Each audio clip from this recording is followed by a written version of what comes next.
Questions are powerful, but every kind of power comes with a price. Use it to silence others, and you become a manipulator. Use it to awaken them, and you become a philosopher.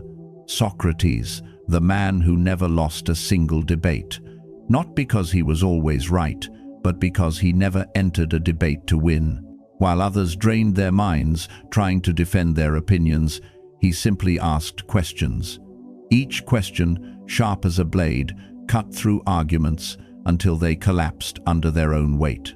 He never shouted. He never tried to look smart. He used silence and reason, weapons few have the patience or discipline to master. And today I'll give you 5 questions known as the Socratic Method. If you master this art, you won't just win debates. You'll control conversations, situations, and people. But remember, this power is not for those who seek attention. It's for those who seek mastery over others and over themselves. Before we dive into the 5 questions, let's understand why asking always defeats arguing, and why these 5 questions are so devastatingly effective. When someone makes an argument, they expose themselves. They build a tower of words, but every tower can fall if one brick at its foundation is removed. The questioner doesn't build towers. They dig. They dig down to the base of belief, and when the ground gives way, the whole structure collapses. A question is invisible, yet it carries the force of truth. You can't lose when you ask. A statement can be wrong. A genuine question cannot be wrong. Here's the psychological edge. Arguments make people defensive. Questions make them think. Socrates knew this. He understood the ego always wants to be right. So, instead of attacking it, he invited others to draw the map of their own beliefs. And when they reached the end of that map, they discovered the ground beneath them was only sand. It was never about winning. It was about liberation from illusion. Part 1. How do you know that's true? It sounds simple, almost harmless, but this question is the seed of collapse. Everyone has beliefs, yet almost no one truly knows why they believe. Most beliefs are inherited, copied, or absorbed unconsciously from the crowd. I heard it somewhere. Everybody knows that. It's just obvious. Those answers are proof that they've never examined the roots of their own convictions. Because 99% of people don't live by thinking, they live by repetition. They believe not in what is true, but in what they've heard the most. They believe social media is destroying the world. They believe success requires a college degree. They believe happiness means having more money. But when you ask them, how do you know that's true? They have no answer. And when someone can't defend the source of their belief, they begin to lose belief in themselves. They realize that what they called truth was only emotion dressed up as logic. Socrates understood that every untested belief is dangerous because what is unexamined controls you. One afternoon in Athens, a confident young man confronted him. He said, "Your philosophy is useless. Reality is the only truth." Socrates smiled and asked one question. "How do you know that's true?" The young man replied, "Because everyone says so." Socrates leaned in. "Everyone? Or you?" No one remembers what the young man said next, only that he walked away in silence because, for the first time in his life, he realized he had never truly thought how to use this question in real life. When someone says this task can't be done, don't argue. Just ask, "Are you sure?" based on whose experience. When someone tells you you're going to fail, ask what makes you so certain. Then stay silent. Don't try to win. Silence cuts deeper than words because it forces people to hear their own thoughts. And here's the advanced variation. What would have to be true for that to be false? That single question flips logic upside down and forces them to see the blind spot in their own mind. Sometimes it's powerful enough to make those who thought they knew everything sit still like statues. Part 2. What are you assuming? Every argument is an iceberg. What you see is only the tip. What lies beneath, those invisible assumptions, are what keep it afloat. Take this example. People should go to college because college leads to good jobs. Sounds reasonable, right? But beneath the surface, you're assuming that everyone wants the same kind of job. You're assuming that the value of life is measured in money. You're assuming that college always leads to success. Peel away those layers, and the original argument begins to tremble, and the person speaking starts to think. This question isn't destroyed by an attack. It destroys through awareness. It shines a light on the foundation no one ever examines. Seneca once said, "We suffer more in imagination than in reality." Because most people don't live by the truth. They live inside untested assumptions. They say, "I need other people's approval," but they never stop to ask, "What makes me believe I need that?"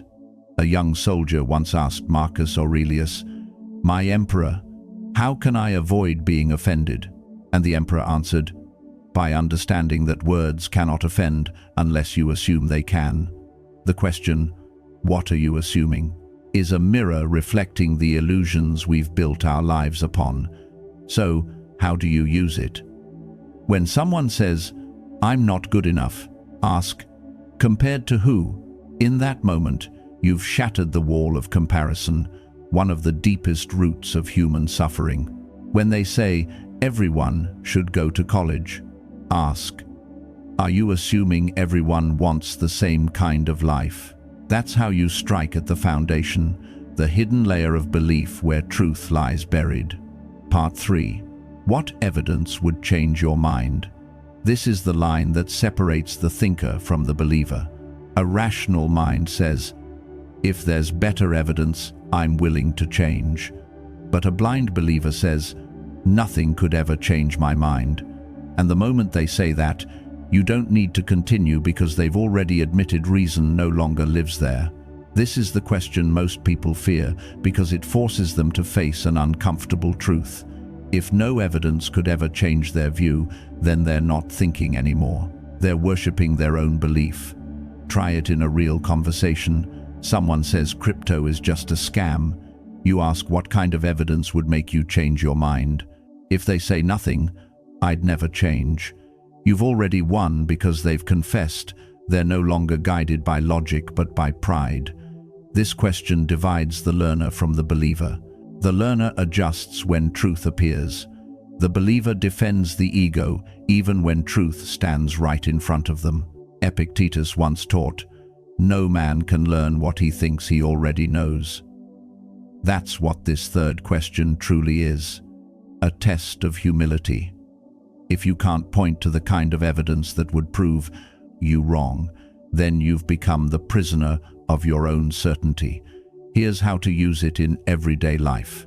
When someone tries to force their beliefs on you, simply ask, "If new facts appeared, would you be open to re-examining your view?" If they say no, you've already seen the limits of their mind. If they say yes, you've just opened the door to wisdom. Part 4. What would someone who disagrees with you say? This question forces people to step outside themselves. And for most, that's the hardest thing in the world to do. The weak want to win. The smart want to understand. But the wise seek to understand even those who oppose them. This question is a test of comprehension. If you can't describe your opponent's view accurately, you don't truly understand the issue. Someone says, "Capitalism is the best system." You ask, what would someone who disagrees say?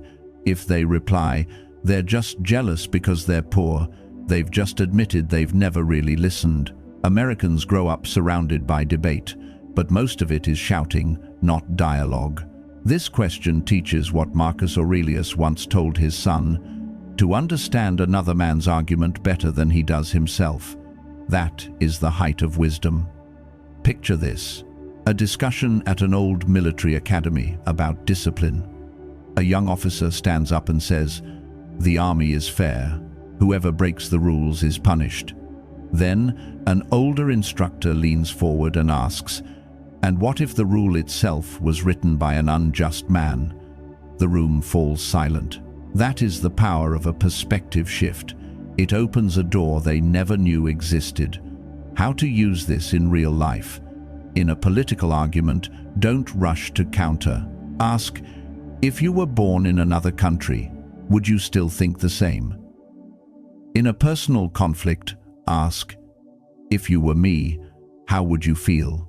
One question can melt the ice of an entire conversation because it touches something deeper than logic. It reaches empathy. Part 5.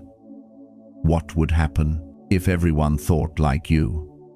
This is the final strike, the question that drags an argument out of the clouds and throws it into reality. Someone says, people should be free to do whatever they want as long as they don't hurt anyone. Sounds noble, doesn't it? But ask, if everyone truly lived that way, who decides what hurt means? What about emotional pain, long-term harm?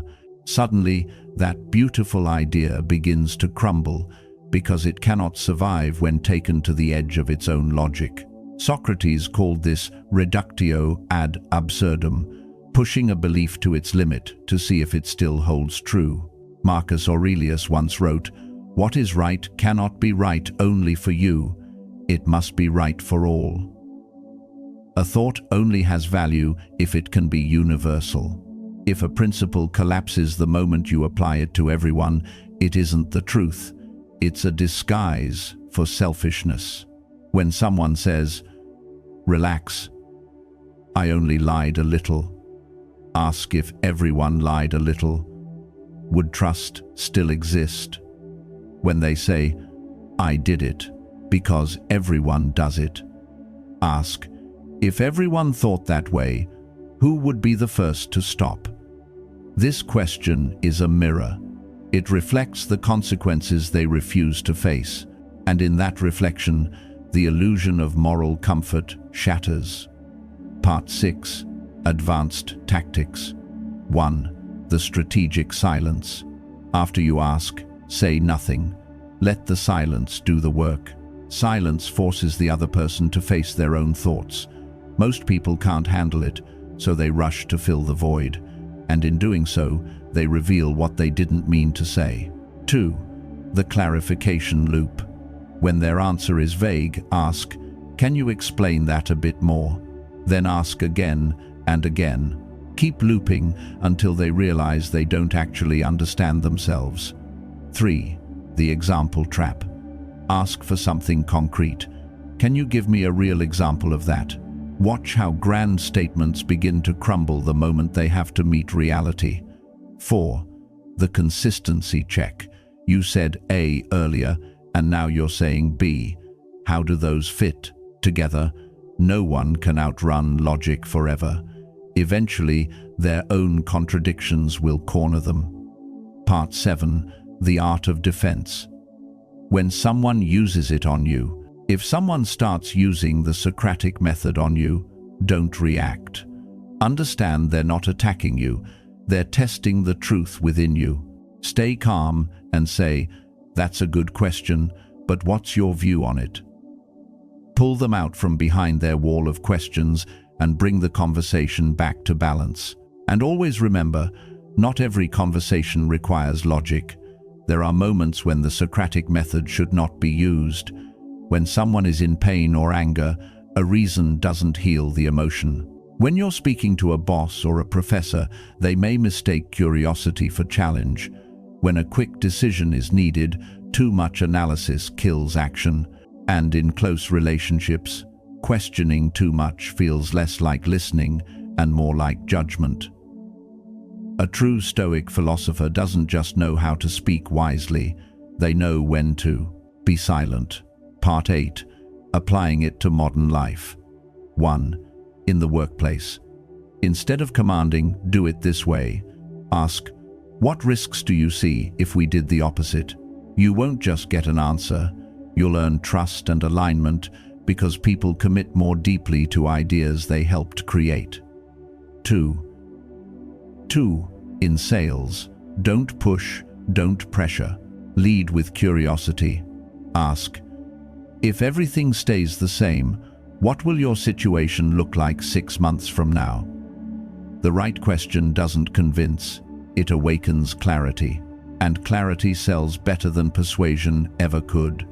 3. In parenting and education. Instead of shouting, ask, what do you think will happen if you do that again? That moment of reflection is where maturity begins. That's not control, that's awakening. 4. In love. When arguments rise, don't ask to win, ask to connect. What do you need most to feel heard right now? Because sometimes it's not logic that saves a relationship, it's empathy disguised as a question. A single, honest question can do what 1,000 clever words never could. Conclusion: the ethics and responsibility of using this power. Socrates was sentenced to death, not because he spoke lies, but because he asked too many questions that were true. And that is the lesson for us all. Questions are powerful, but every power comes with a price. Use them to silence others, and you become a manipulator. Use them to awaken others, and you become a philosopher. Ask not to win. Ask to awaken. There are 3 virtues you must protect. Intellectual humility. You don't have all the answers. Sincere curiosity. Ask to understand, not to conquer. Collaborative thinking. Seek dialogue, not dominance. And 4 vices you must guard against. Intellectual arrogance, believing you stand above others. Humiliation disguised as wisdom, using questions to wound, not to heal. Endless skepticism, tearing everything down and building nothing back. The judge's mindset, believing you alone hold the truth. One day, when you face someone loud, stubborn, or angry, remember you don't need to shout to be right. You only need to ask softly to make them think. Because true power is not in making others listen to you, but in making them hear themselves. Socrates once asked humanity one simple question: are you sure you truly understand yourself? And maybe, just maybe, it's the one question the world still hasn't answered. The 5 Socratic questions are not weapons for debate. They are exercises in wisdom for a Stoic mind that seeks mastery, not victory. Don't react, observe. Don't impose, guide. Don't fight, discover. Use them to question others. But first, use them to question yourself. Because the one who learns to ask the right questions no longer fears any answer. And if you've reached this point, you're already part of a rare group, those who seek truth, not applause. So, if this message spoke to you, leave a comment below with just 3 words: I choose awareness. Let that be your commitment to live, to question, and to grow with the calm strength of a Stoic mind. And if this journey inspires you, subscribe, share, and let's keep building a world where wisdom speaks louder than noise.